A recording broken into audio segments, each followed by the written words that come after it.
Sports. అదే విధంగా ఇవాళ మా ఊరు విజయసేనారెడ్డి కూడా ఇవాళ అక్కడికి రావడం జరిగింది. వారితో కూడా చెప్పాను, నేను తొందరలోనే మన ముఖ్యమంత్రి గారికి లెటర్ రాసి అన్ని జిల్లాలలో 20 ఎకరాలు ఇస్తే 5 ఎకరాలు మిగతా 15 ఎకరాలు ఒక స్టేడియం అవుతుంది. మిగతా గేమ్స్ కూడా 5 ఎకరాలలో ఆడుకోవడం ఉంటుంది. Minimum 20 acres. అది ఇచ్చే జీవితంలో రేవంత్ రెడ్డి పేరు కూడా బాగా కాంగ్రెస్ కు పేరు వస్తుంది. యంగ్స్టర్ కాబట్టి యంగ్స్టర్ ను ఎంకరేజ్ చేస్తున్నాడు. ఏ విధంగా రైతులకు రుణమాఫీ చేసి పేరు సంపాదించాడు. సోనియా గాంధీ, రాహుల్ గాంధీ సందేశాన్ని ఇచ్చిన 6 గ్యారంటీలు చేస్తున్నాడు. ఈ స్పోర్ట్స్ కూడా కేటాయించాలని రేపే నేను వారికి ఉత్తరం రాయడం జరుగుతుంది. అదే మాట నేను జితేందర్ కూడా చెప్పా.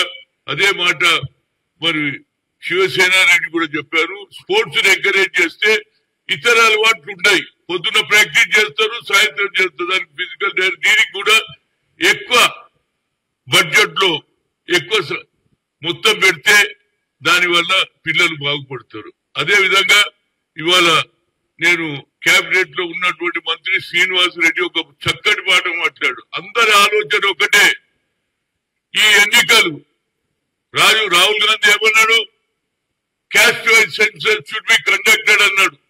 అదే విధంగా నితీష్ కూడా చేశాడు. అదే విధంగా స్టాలిన్ కూడా తమిళనాడులో చేస్తున్నారు.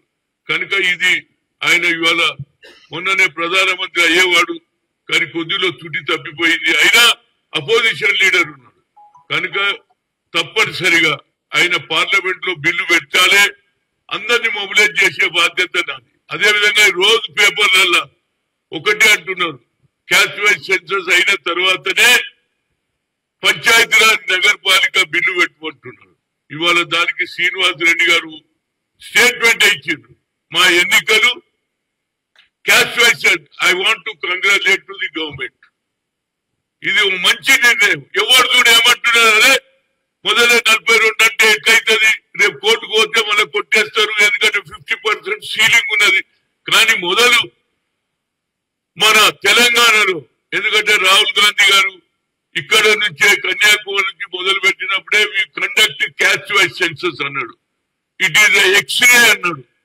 అదే విధంగా 50% సీలింగ్ కూడా ఎత్తేస్తా అన్నాడు.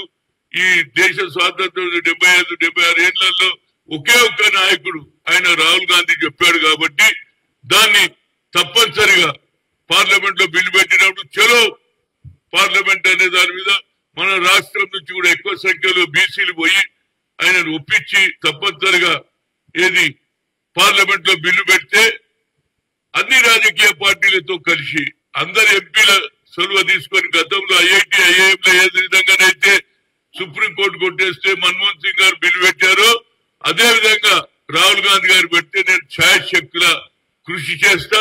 తప్పనిసరిగా 4-5 తేదీల ఢిల్లీ పోయి అక్కడ కూడా ఇవాళ అన్ని పార్టీలు ఎక్కడ చూడు బీసీ బీసీ బీసీ అని నడుస్తుంది. మొన్న జరిగిన ఎన్నికల్లో కూడా బీసీ జనాభా తోటి ఎక్కువ గెలుచుకుంటుంది. ఇవాళ ఆ ట్రంప్ కార్డ్ నడిచింది. అరే ఒక నాయకుడు ఉన్నాడు రాహుల్ గాంధీ, మన గురించి మాట్లాడుతున్నాడు, మనం వేయాలనే ఆలోచన వచ్చింది.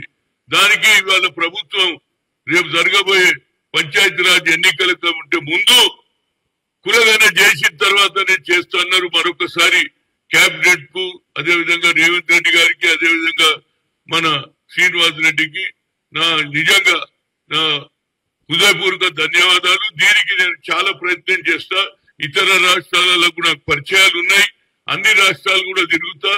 బిల్లు పాస్ కావడానికి నేను ఛాయశక్తుల మందిని ఎంపీలతో మాట్లాడుతా. అదేవిధంగా రేపు పార్లమెంట్ జరిగే సమావేశాలలో కూడా జంతర్ మంతర్లు పెట్టి రాహుల్ గాంధీ గారు కూడా ఆ మీటింగ్ వస్తే దానికి ఒక మంచి మెసేజ్ పోతుంది అనేది నా ఉద్దేశం. Thank you.